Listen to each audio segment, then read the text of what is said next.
Operation Sindoor ఈ విజయంతో భారత్ మరింతగా దూకుడు పెంచింది. ఇప్పటికే S-400 లాంటి ఒక హైయెస్ట్ రాడర్ డిఫెన్స్ సిస్టమ్ మన దగ్గర ఉండగా మరికొన్నిటి దాన్ని తీసుకొచ్చే పనిలో పడింది. ఇప్పటికే రష్యాతో కలిసి S-500 ఏర్పాటుకు రంగసిద్ధం చేసుకుంది. S-500కి సంబంధించి కూడా ఈ నిర్మాణానికి దాని యొక్క ఆవిష్కరణకి రష్యాతో కలిసి అన్ని రకాల ఏర్పాట్లు చేస్తూ ఉండగా S-400 లాంటి ఒక anti defence system cum missile ప్రయోగించినటువంటి మల్టీ టార్గెట్స్ని ఒకేసారి ఛేదించగల సామర్థ్యం ఉన్నటువంటి ఈ S-400ని ప్రస్తుతం భారత్ దగ్గర 3 అందుబాటులో ఉన్నాయి. మరొక 2టిని కూడా ఇప్పటికే రష్యాతో ఒప్పందం కుదుర్చుకునే నేపథ్యంలో 5టిని ఒప్పందం కుదుర్చుకున్నారు.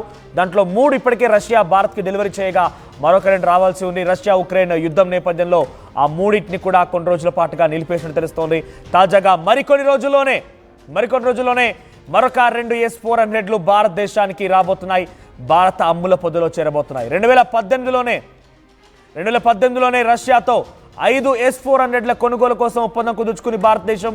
కానీ ప్రస్తుతం కేవలం భారతదేశానికి 3 మాత్రమే అందుబాటులోకి వచ్చాయి. ఇంకా 2 రావాల్సి ఉంది. అవి మరికొన్ని రోజుల్లోనే 2 అందుబాటులోకి రాబోతున్నాయి. S-400 ఈ మిసైల్ చూడండి.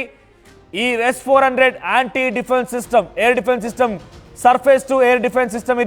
ఇది ప్రయోగించామంటే పాకిస్తాన్ అల్లాడిపోయింది.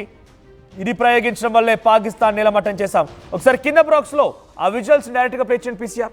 సో బాక్స్ చూడండి, అక్కడ విజువల్స్లో ఒక ఫైటర్ జెట్ వస్తుంటే కిందినటువంటి S-400 డైరెక్ట్గా ఇక్కడ చూడండి గాల్లోనే మట్టి కురిపెట్టేస్తోంది, గాల్లో నిలమట్టం చేసేస్తోంది, గాల్లోనే బూడిద చేసేస్తోంది. ఒక్క డ్రోన్ని, ఒక్క మిసైల్ని, ఒక్క ఫైటర్ జెట్ని ఒక్కదాన్ని కూడా భారత నేలపైన తాకక మునిపే గాల్లోనే పటాపంచలు చేసేసింది. ఏకంగా పాకిస్తాన్లో ప్రయోగించిన ఆ ఫైటర్ జెట్ని, పాకిస్తాన్ నుంచి వదిలిపెట్టిన ఆ డ్రోన్ని, పాకిస్తాన్ నుంచి ప్రయోగించిన మిసైల్ని పాకిస్తాన్లోనే నేల కురిపించింది. పాకిస్తాన్ భూభాగంలో నిలమట్టం చేసింది. అటువంటి సామర్థ్యం గల S-400లు మరొక 2 భారత అమ్ముల పొదిలోకి రాబోతున్నాయి. మరికొన్ని రోజుల్లోనే రష్యా వాటిని కూడా ఇచ్చే అవకాశం ఉంది. చాలా క్లియర్గా చాలామంది ఎక్స్పర్ట్స్, చాలామంది international experts, international current affairs followers చెప్తున్న మాట ఏంటంటే, మనం కళ్ళు మూసుకొని నమ్మగల ఒకే ఒక్క మిత్రుడు ఎవరైనా ఉన్నారు భారతదేశానికనంటే అది రష్యా మాత్రమే. ఎందుకు ఇప్పుడు S-400 ఇచ్చిందని మాత్రమే మనం చెప్పడం లేదు. మొదటి నుంచి కూడా రష్యా ఉక్రెయిన్ వార్ నేపథ్యంలో కూడా మనం తటస్థంగా ఉన్నాం, ఎవరికి సహకరించలేదు. చాలా క్లియర్గా మనకంటూ ఒక భావన, స్పష్టమైనటువంటి ఒక ఆలోచన ఉంది.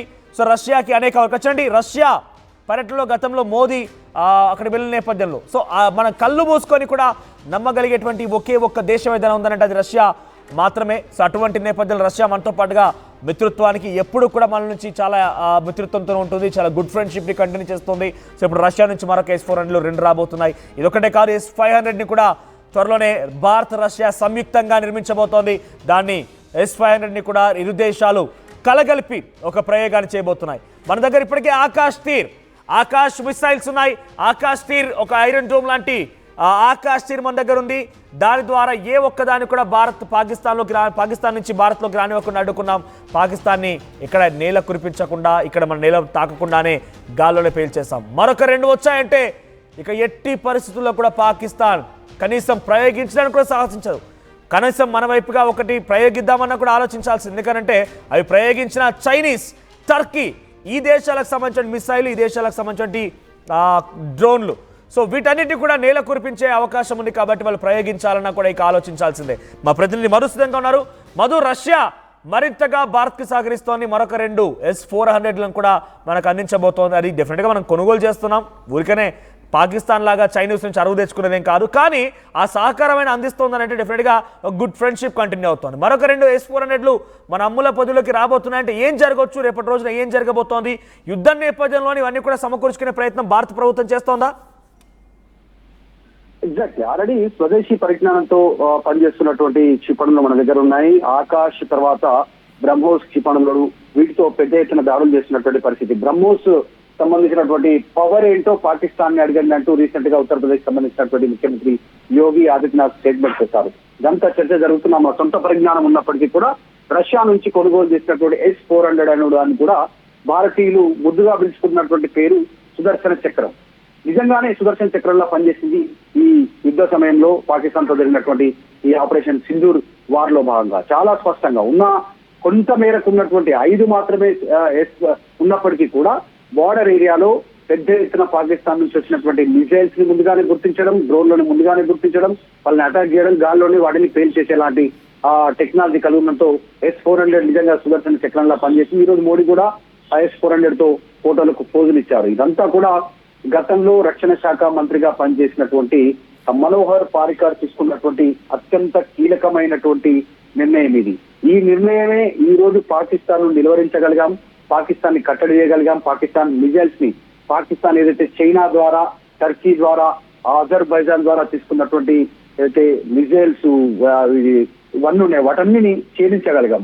దాదాపు పాకిస్తాన్ ఎయిర్ బేస్ సిస్టమ్ నుంచి వచ్చినటువంటి ప్రతి దాన్ని డ్రోన్ల రూపంలో, మిజైల్ రూపంలో అక్కడ గాల్లోనే పేల్చేసినటువంటి పరిస్థితి. ఇప్పుడు తీసుకోబోయేటువంటి ఇంకొక 2 కూడా దీని రేంజ్ ఇంకా పెరిగే అవకాశం ఉంది. 600 కిలోమీటర్ల పరిధిలో ఉన్నటువంటి లక్ష్యాలను కూడా ఛేదిస్తుంది. అంటే భారత్ బార్డర్ ఏరియా ఏదైతే ఉందో జమ్మూ, తర్వాత పంజాబ్, రాజస్థాన్, గుజరాత్, ఈ బార్డర్ లో నుంచి డైరెక్ట్ గా పాకిస్తాన్ లో ఉన్నటువంటి రాజధాని టార్గెట్ లాహోర్ కావచ్చు, ఇస్లామాబాద్ కావచ్చు, కరాచీ కావచ్చు, ఈ ప్రాంతాల్లో ఉన్నటువంటి వాటిని కూడా టార్గెట్ చేయొచ్చు. అలాంటి అత్యాధునికమైనటువంటి పరిజ్ఞానం కలిగినటువంటి వాటికి చేయబోతా ఉన్నాం. త్వరలోనే కలిసి ముందుకు వెళ్తా ఉన్నాం. ఆల్రెడీ ఉత్తరప్రదేశ్ లో బ్రహ్మోస్ క్షిపణులకు సంబంధించినటువంటి పెద్ద ఎత్తున ప్రారంభమైంది.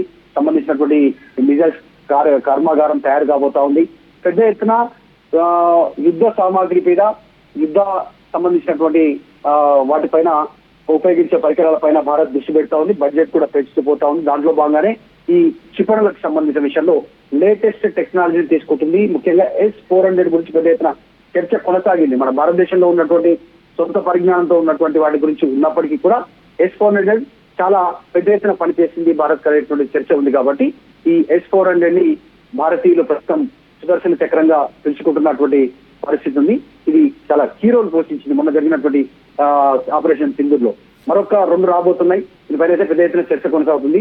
ఇప్పటికే మనం చూసాం, పాకిస్తాన్ అధికారికంగా అఫీషియల్ గా అనౌన్స్మెంట్ చేసింది.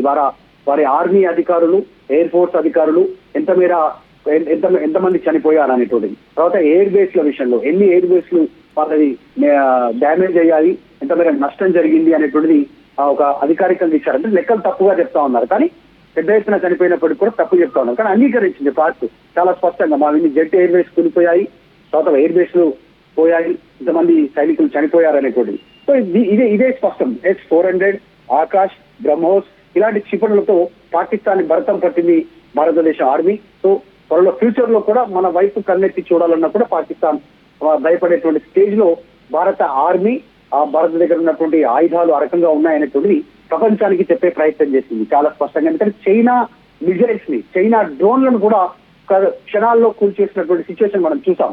కాబట్టి భారత్ ముందు చైనా కూడా నిలబడే పరిస్థితి లేదు, చైనా ఆయుధాలు కూడా నిలబడే పరిస్థితి లేదు అనేటువంటి చర్చ జరుగుతా ఉంది. రైట్ మధు, సేరేమైన S-400 మరొక 2 భారతదేశానికి మరికొన్ని రోజులను చేరబోతున్నాయి. రష్యా నుంచి మరొక 2 రంగంలోకి రాబోతున్నాయి. ఇప్పటికే 5 కోసం 2018లో ఒప్పందం కుదుర్చుకున్నప్పటికీ రష్యా ఉక్రెయిన్ యుద్ధం నేపథ్యంలో మనకు పూర్తిగా వాటిని డెలివరీ చేయడంలో రష్యా విఫలమైంది. కానీ మరోసారి వాటిని పునరుద్ధరించింది. మరో 2 ఇటు భారతదేశాన్ని రాబోతున్నాయి. భారతదేశం నుంచి మరొక 2 కూడా రేపటి రోజున యుద్ధానికి సిద్ధం కాబోతున్నాయి. ఇప్పటికే S-400లో మల్టిపుల్ టార్గెట్స్ని ఛేదించగల సత్తా ఉన్నదటువంటి S-400 పైన ప్రపంచవ్యాప్తంగా చర్చ జరుగుతోంది. ఒకటంటే ఒకటి మీరు గమనించండి, చాలా క్లియర్గా మన ఆర్మీ ఎయిర్ మార్షల్స్ కానివ్వండి, తర్వాత నావీ కానివ్వండి, అటు మిలిటరీ ఫోర్స్ కానివ్వండి, తర్వాత colonel Sofiya Qureshi, wing commander Vyomika Singh వీరు మాట్లాడిన మాటలు మీరు గమనిస్తే కనుక కొన్ని 1000కి పైగా డ్రోన్లు భారతదేశం వైపుగా పాకిస్తాన్ ప్రయోగించింది. మన ఎయిర్ బేస్ని టార్గెట్ చేసింది, మన సివిలియన్స్ని టార్గెట్ చేసింది. ఒక మిసైల్ అయితే ఏకంగా మన ఢిల్లీ ఎయిర్పోర్ట్ని టార్గెట్ చేసింది. ఈ రకంగా దూసుకొచ్చినటువంటి ఆ మిసైల్ అని ఒక్కటంటే ఒక్కదాన్ని కూడా భారత భూతల్లి పైన తాకనివ్వకుండా గాల్లోనే పేల్చేసామంటే మన దగ్గర ఉన్నటువంటి అస్త్రాలు అటువంటివి. ఇవన్నీ కూడా కేవలం ఇంకా చిన్న మిడ్ రేంజ్ మాత్రమే.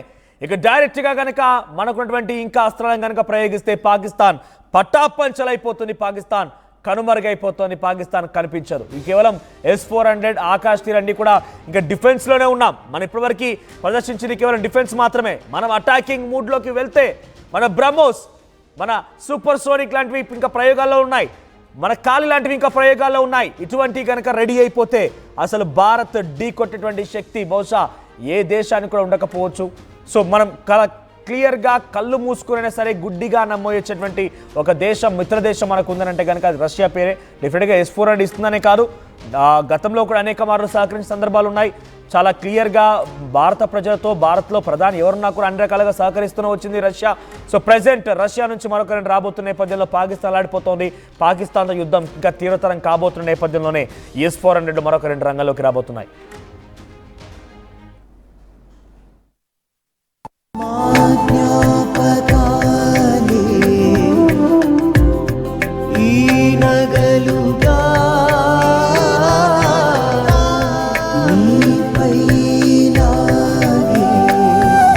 అమ్మాయి గౌరవాన్ని అమ్మలా కాపాడుతుంది. Gokulam signature jewels.